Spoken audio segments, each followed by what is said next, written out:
Hello friends, welcome back to Cosmopolitan Cornbread. My name is Constance and today is the last day I will ever set foot in this Alabama homestead. And I had promised a quick informational video about my pantry storage that I had built here.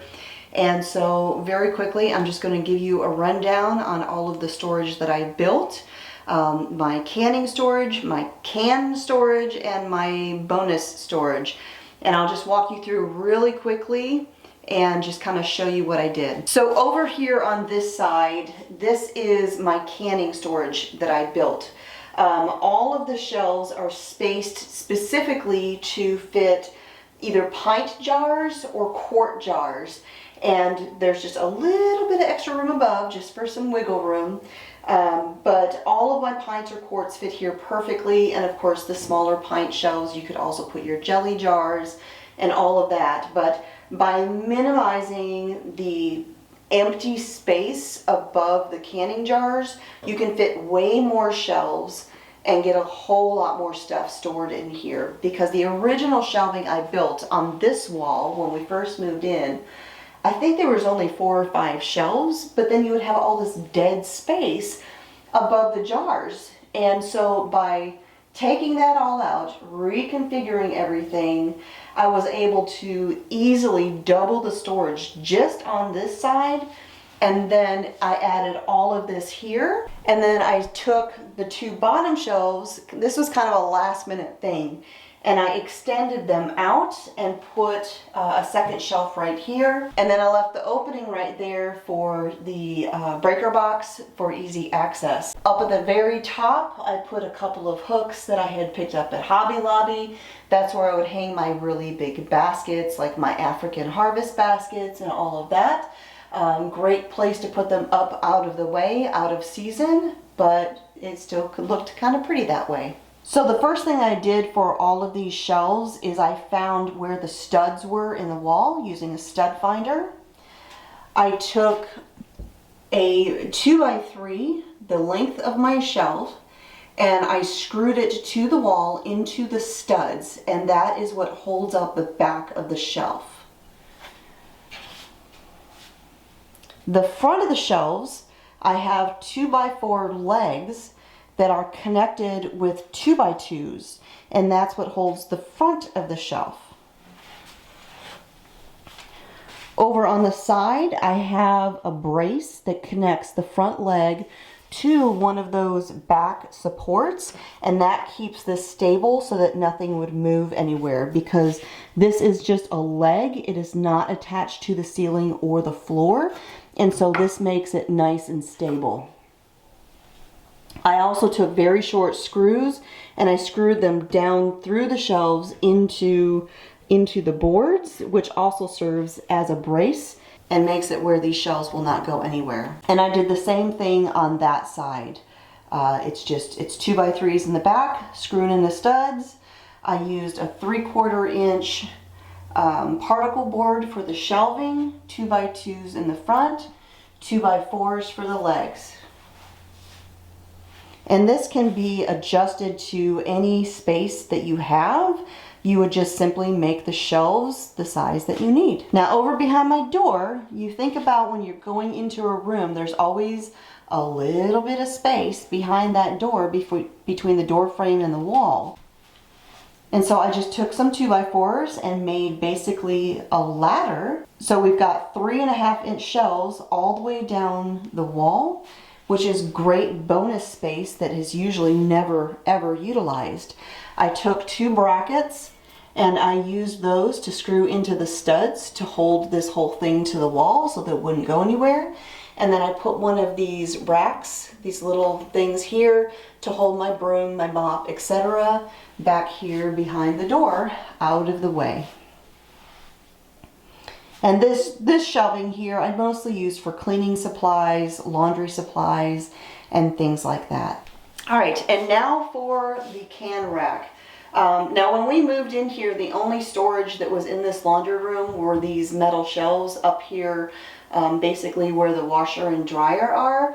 And so by building all of this additional storage, it turns just a good sized laundry room into a pantry as well. And it was really more pantry than it was a laundry room.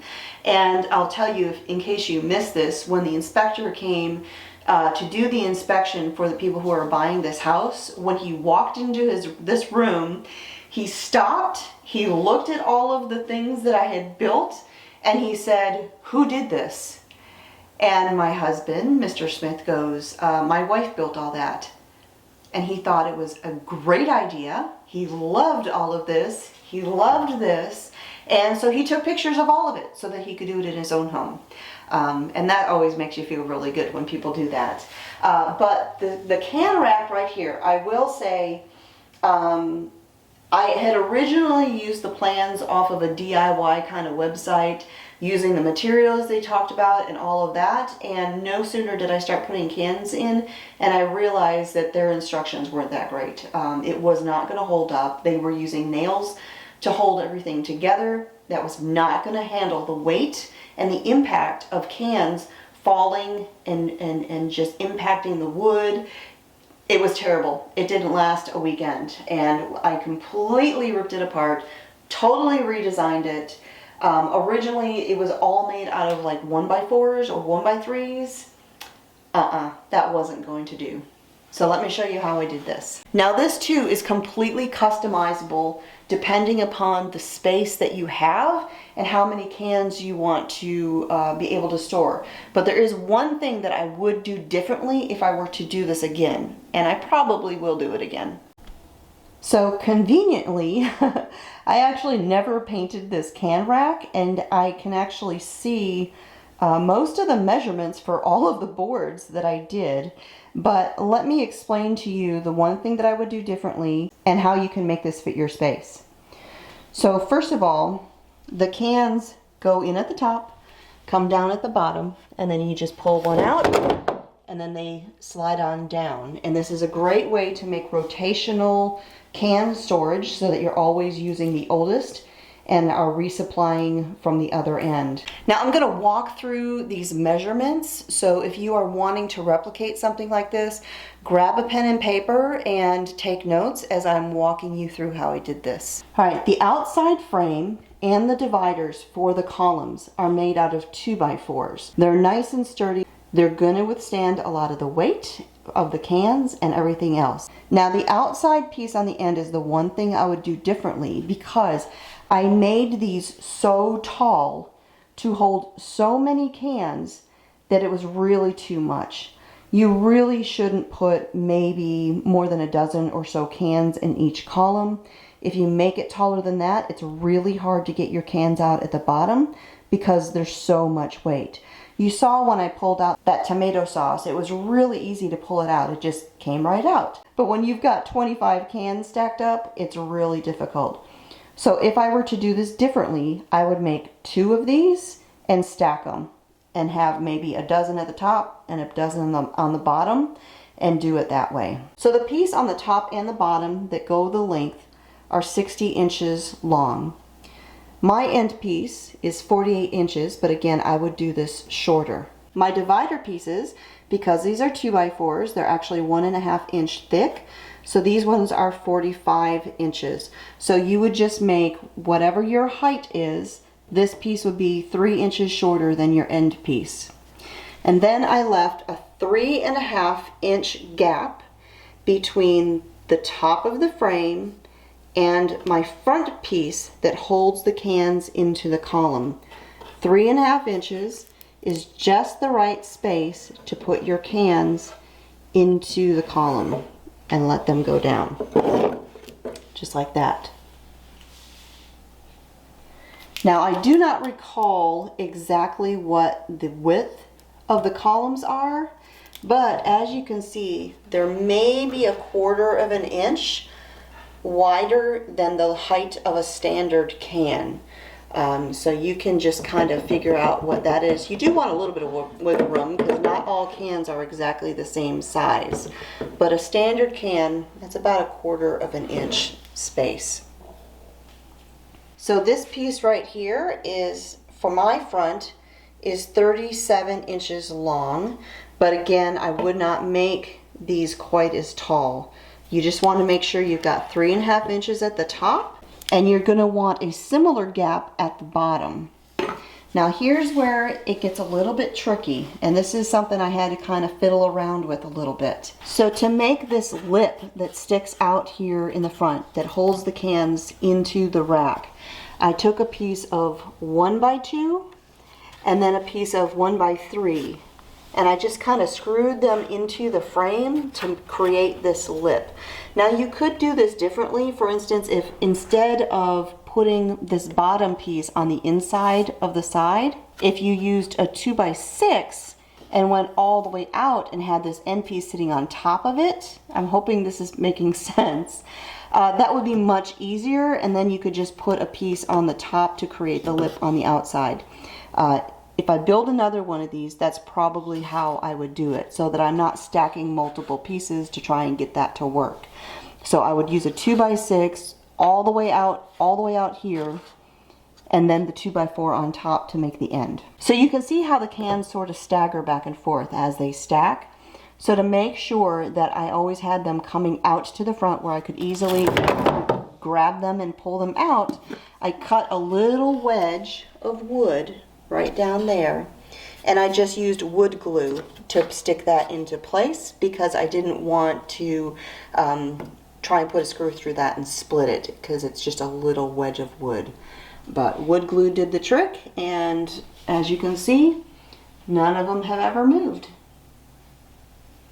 Oh, and then I almost forgot, these front pieces here are 1x's. I believe this is a 1x4, and then this right here is a 1x2 on the very end. And of course, instead of nails, like the DIY tutorial I had seen told you to use, we used screws, and the whole thing stayed together and nothing came apart. And again, depending upon your space, you can modify this design to be as big or as little as you need it to be. If you don't need to have this many columns of can storage, you can make one that's just like 4 or 5 rows. And again, I would not make it this tall. I would do a double stack of shorter ones if you have an entire wall that you want to do of can storage. And then I almost forgot, on the back of the can rack, we went ahead and lined it with some plywood, because when we put this up against the wall, we did have the trim down there on the wall, and so that plywood kind of filled that space so that this whole rack sat up flush against the wall, and it wasn't leaning in any way. And of course, this whole thing is screwed through the plywood into the studs in the wall as well. So I hope that kind of gives you some ideas of things that you could do for pantry storage or garage storage or basement storage, and ways that you could make some storage for your own home in your space and to suit your needs. Again, I'm not going to have access to this place anymore, so hopefully I can look at everything here and remember what I did. If you have any questions. Thanks for joining me here one last time at the Alabama Homestead. My name is Constance from Cosmopolitan Cornbread, and I'll talk to y'all next time.